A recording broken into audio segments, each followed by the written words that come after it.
Our last presentation before the break and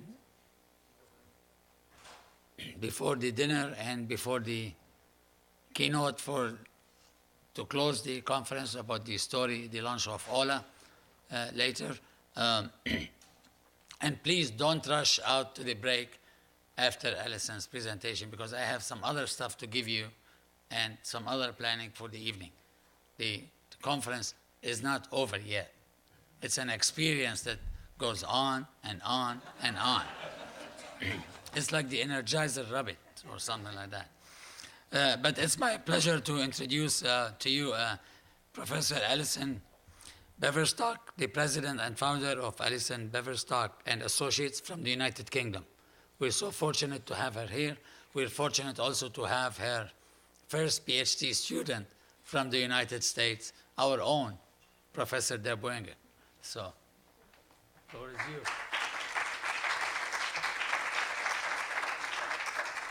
Thank you very much. And I think I ought to start by congratulating you for being here for the very last session, because that really is, that takes steel, doesn't it? I'm a slightly odd figure here today because I am a publisher by background, but I'm more concerned with books than I have been with magazines, although over my career I've written for quite a lot of magazines. And as you said, I set up a master's in publishing at a university in the UK. But I think the thing that unites my career, I've always been really interested in encouraging more people to read. So looking at why you should listen to a presentation on shared reading of books at the very end of your conference, I've been sort of making notes and really listening about the overlaps between my experience and what I've learned. And these are the 7 things I want to refer to at the end that I think I've picked up from what I've heard here. The tangible keepsake. I'm talking about sharing books with the wider community, the development of divergent income streams, the creation of a community, whether or not direct marketing is dead. Now, my very first job within the publishing industry was in direct marketing, so I'm very interested in that.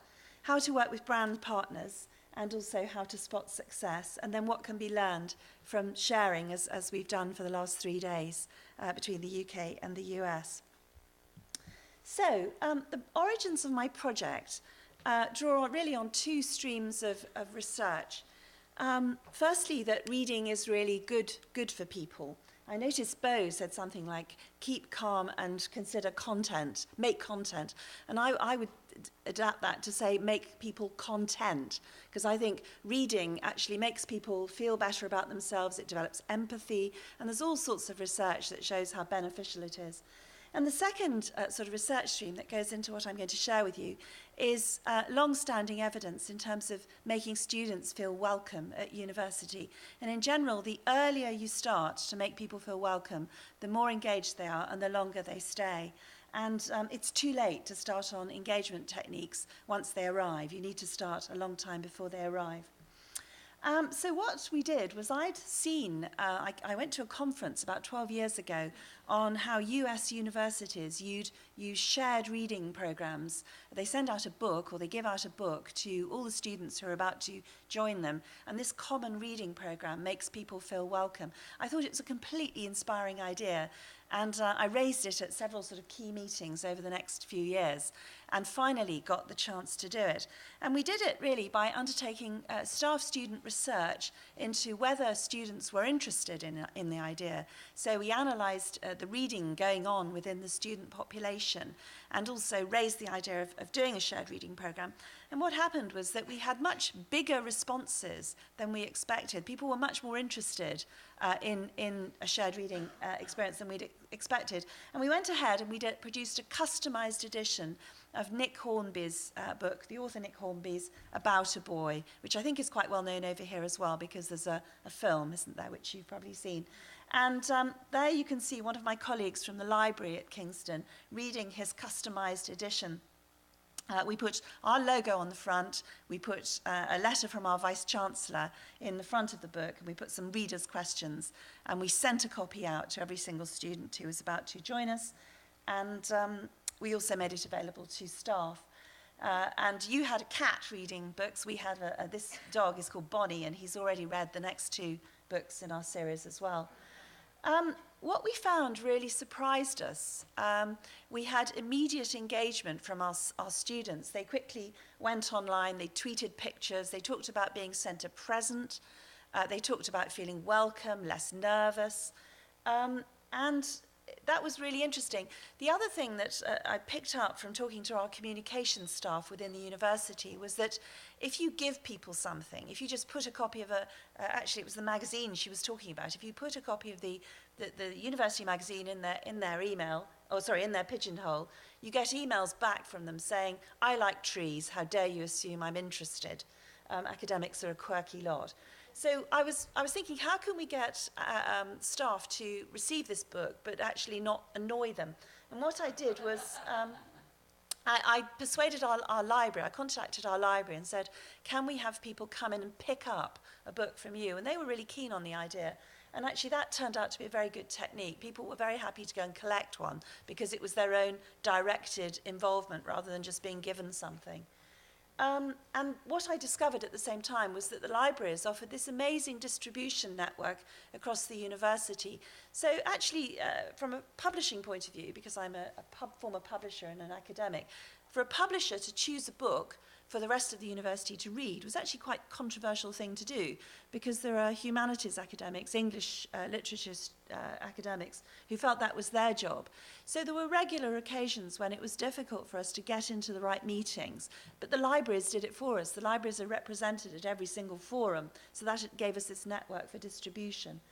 The other thing we found was that the academic staff were reasonably interested. The administrative staff and the professional staff were dead interested. They were really keen. And this was very interesting to us. And what I found out in the process, again picking up on the last talk about how you need to understand your market, was that academics quite often talk down to their administrative colleagues. They often refer to them by what they don't do rather than what they do. So they'll refer to them as non-academic as opposed to administrative or professional. And this is really quite resented, which is something that I think a lot of academics are blithely unaware of. And our project became something that became a water cooler project. It was something that people talked about. And even those who didn't like the choice of the book still talked about the project. So they were engaged. So that was really interesting to us. Within the wider community context, what I discovered from talking to our civic engagement people was that a lot of students in Kingston, because it's close to London and it's a very attractive place to live, they stay on after graduation.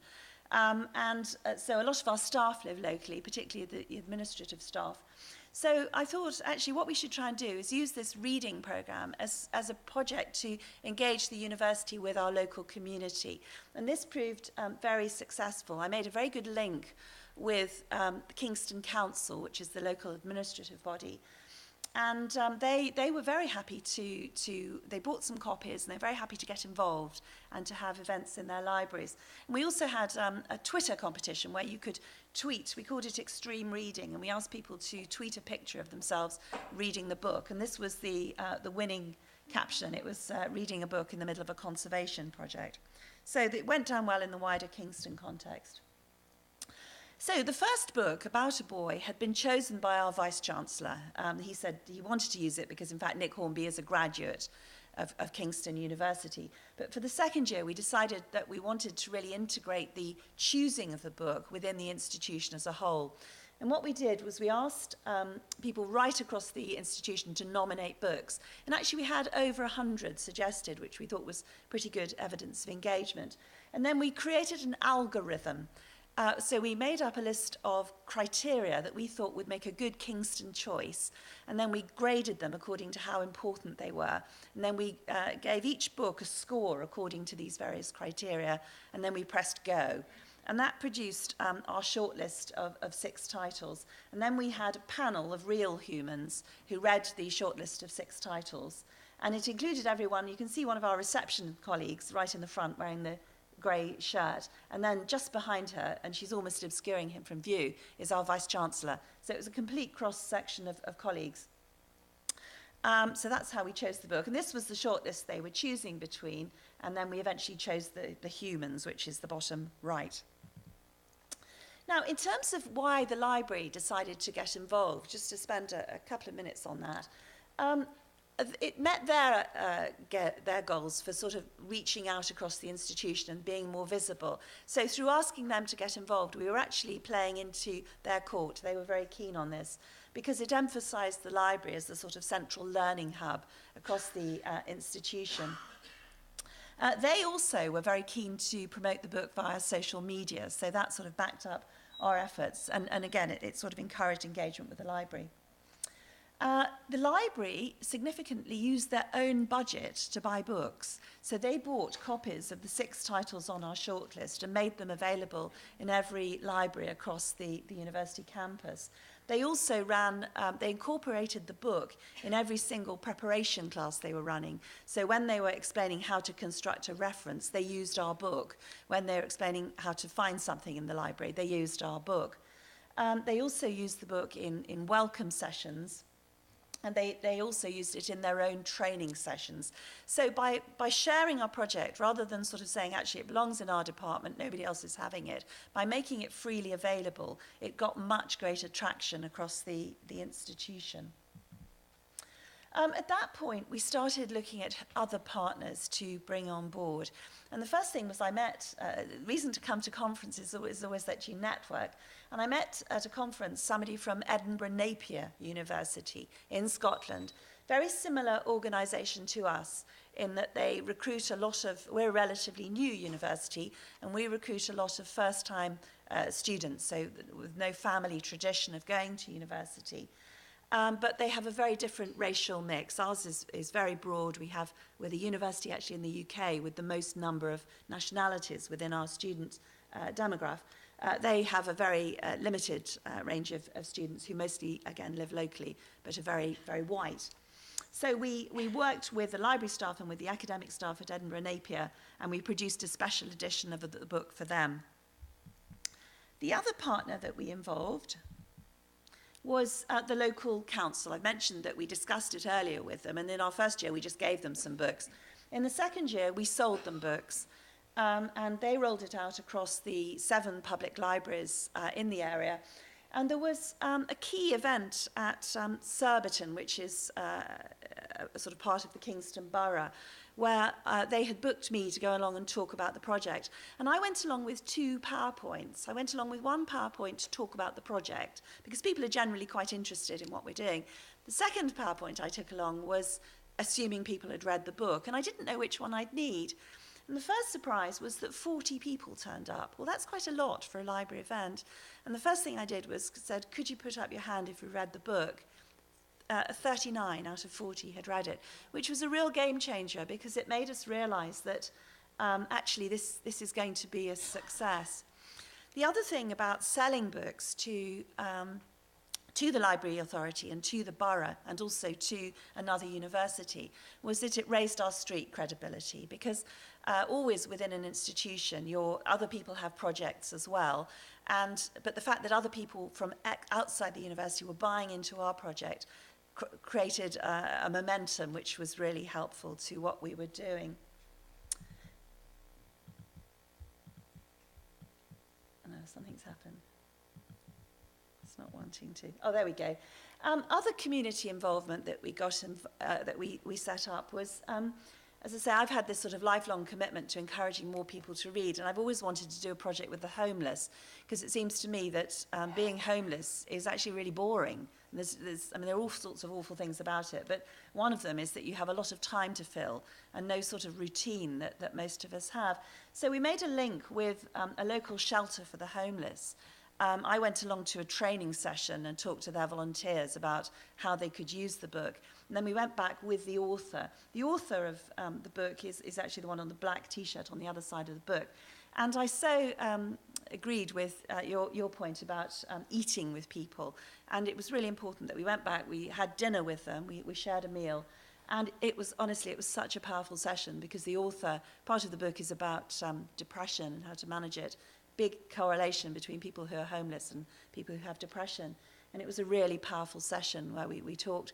And one of the other interesting things about this was that this was very inspiring to people back at the university. When we were doing presentations about the project, people just loved the fact that we were working with the homeless. It gave us a lot of, again, traction in getting the project more widely known. We gave them books, we didn't sell them. The other thing was that this project has proven very useful in helping the organisation and organisations working with us to meet their strategic objectives. So, for example, universities are meant to engage with their civic environment, but in fact it's more described than done. The same goes for the local council. They are required to engage with the homeless. They're required to engage with schools. They're required to have events that draw people into libraries. And we were enabled them to give ticks in all these areas. And I would just say that was a big learning for me, that actually if you're helping other people meet their strategic objectives, you're likely to have green lights. We also got picked up by a task force that had been set up by the government. And we got invited to go along and present our contribution as a good practice case study. And this was tremendously useful because it's a government-sponsored policy creating organisation. So we're actually in the minutes of this particular body, which again helps us. That's a sort of strategic objective for us. And that's the lady from the Royal Borough of Kingston, who I developed a very strong working relationship with. And I'm sitting down and she's at the other end, but we were presenting. And the encouraging thing is everybody's looking at us, so they're actually, we think they're listening. So that was a good thing. So just sort of summing up what we've learned in the process. The first thing is, I think, and again, this links to so much that I've heard over the last 3 days, that it's really important to have a clear vision, to be able to describe clearly what it is you're trying to do with your particular project, what it is you're trying to achieve. And to use this term, multi-platform, to use all means of communicating with people across the organisation. Now, ours ranged from penetrating the library organisations, so they would promote for us. Another really effective way was getting the receptionists on board, so that talking to the receptionists, making a point of encouraging them to read the book. And actually, this had the additional benefit of really empowering them. They were dead keen.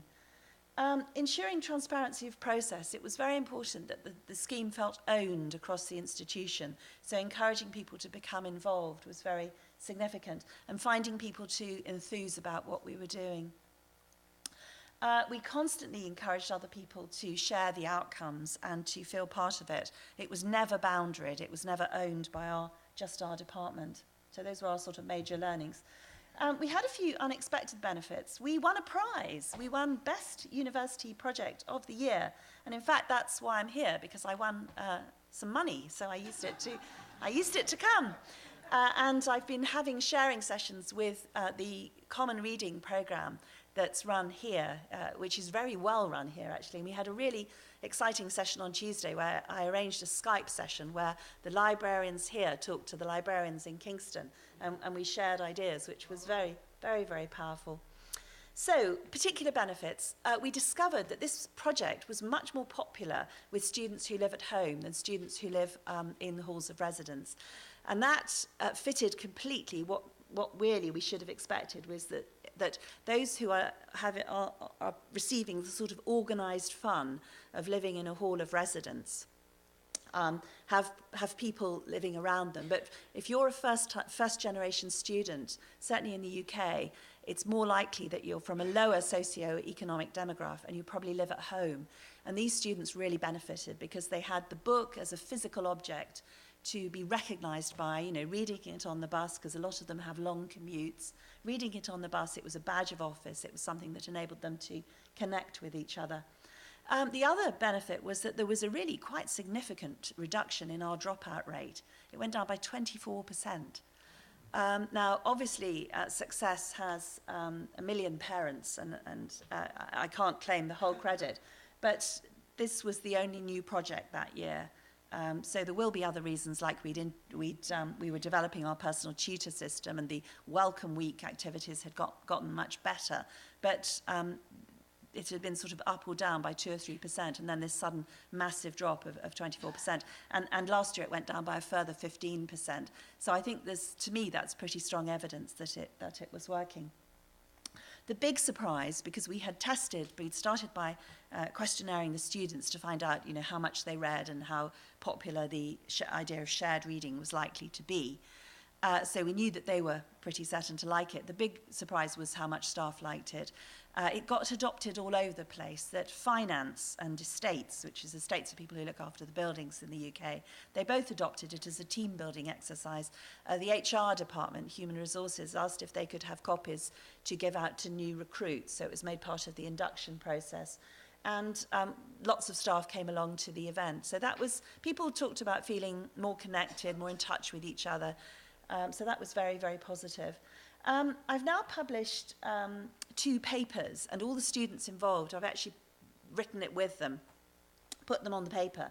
So that means that 13 students now on their, you call them, it isn't a CV, it's a resume, that's it. So that 13 students now have a publications section on their resume. So that's very, very positive. And we won this Rose Award. We also, very pleasingly, we had a sort of informal Rose Award, which is that we had the most people on stage receiving our prize. So that was very nice. And we also raised the international profile of our university because we had loads and loads of coverage. And this was particularly significant last year because of Brexit.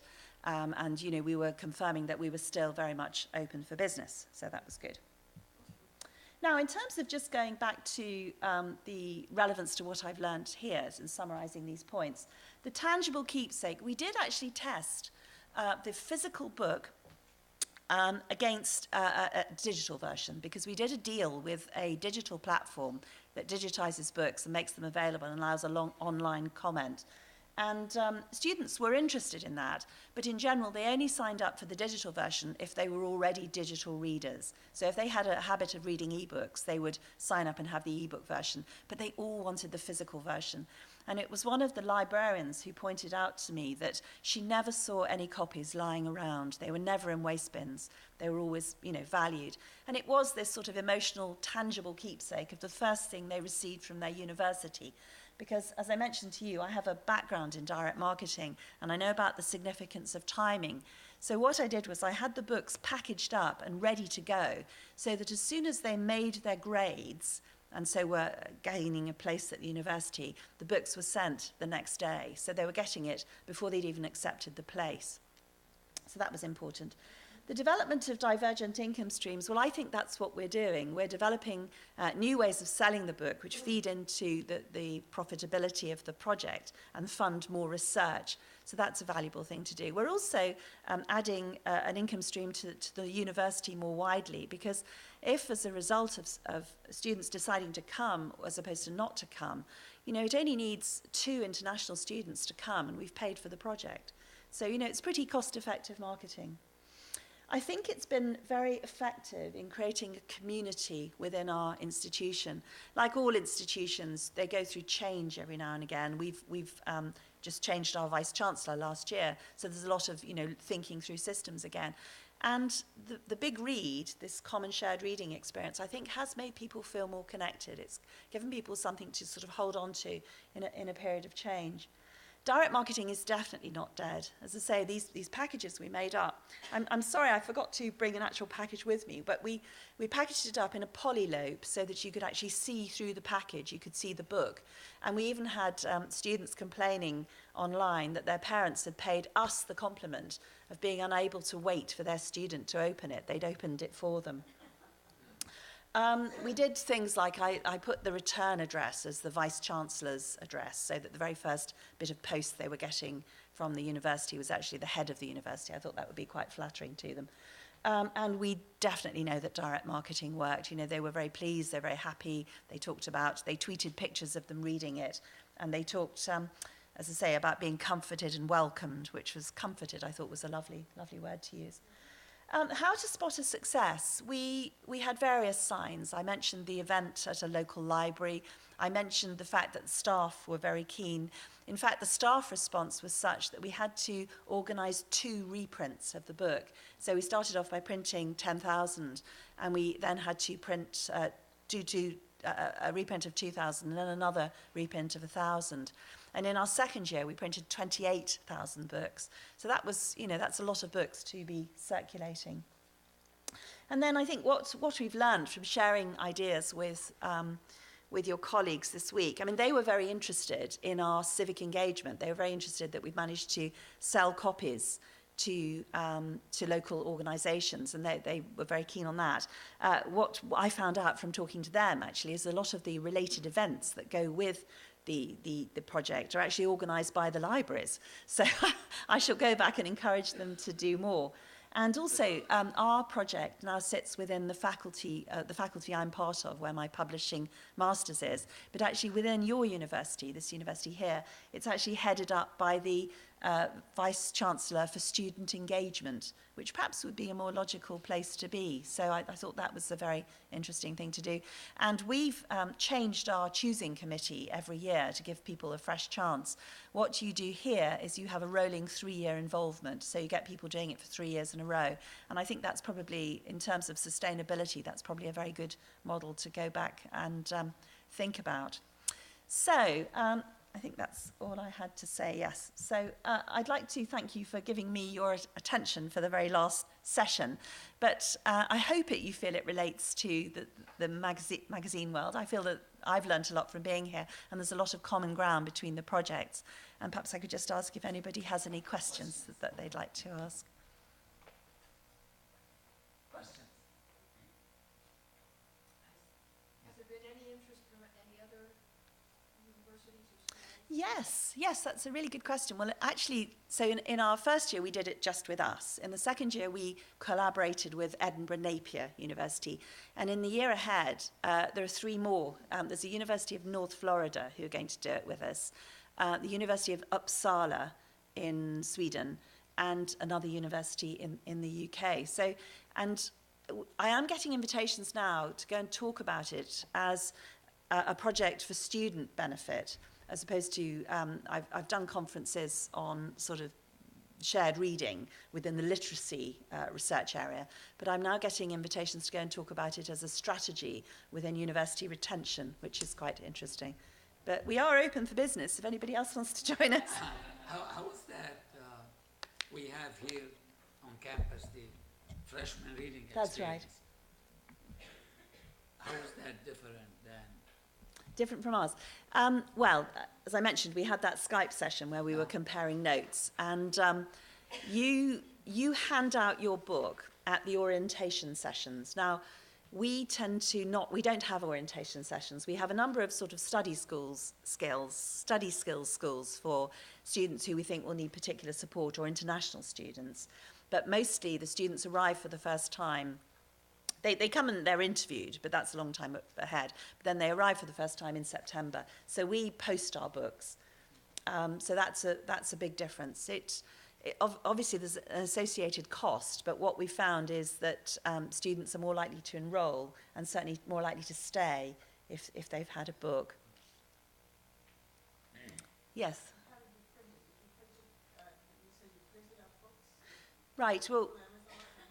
no, the short list of, is it possible just to pull up the picture of so people are looking at that rather than the picture of the 6 titles, that one.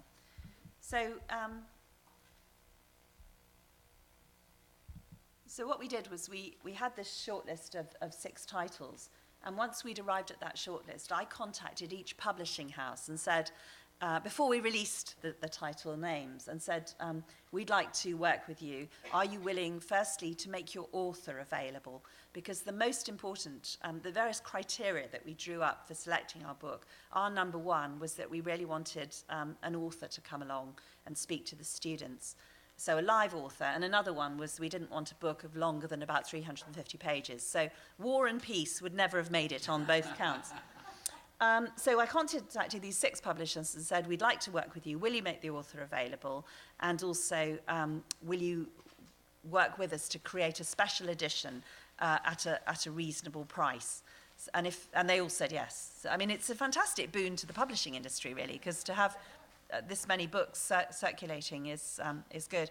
And then the author came. In fact, we had 2 events. We had one for students and then a second for the community. Yes, lady behind. Yes. Yeah. I was just, you kind of just answered that you had a couple events following. I was just wondering how you kept the students engaged after handing out the books. Did you have, would you consider like an online forum where they could share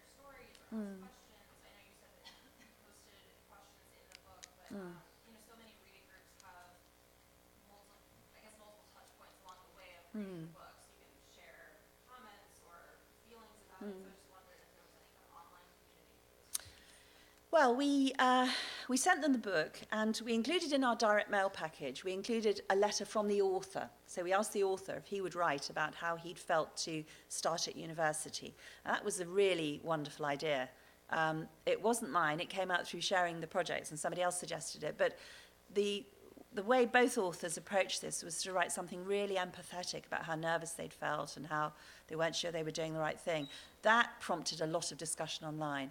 So the university is emailing the students on a regular basis, talking about, how to apply for accommodation and how to get here. And so that generated conversations. There were conversations on Twitter, Facebook, Instagram we find lots of students use. Once they got here, we had programmed events within our welcome week. I think you call that orientation week, don't you? So we had programmed events within that, and then we had the author come and speak. We tried to get the book embedded within early teaching and also within early assessments, of formative assessments.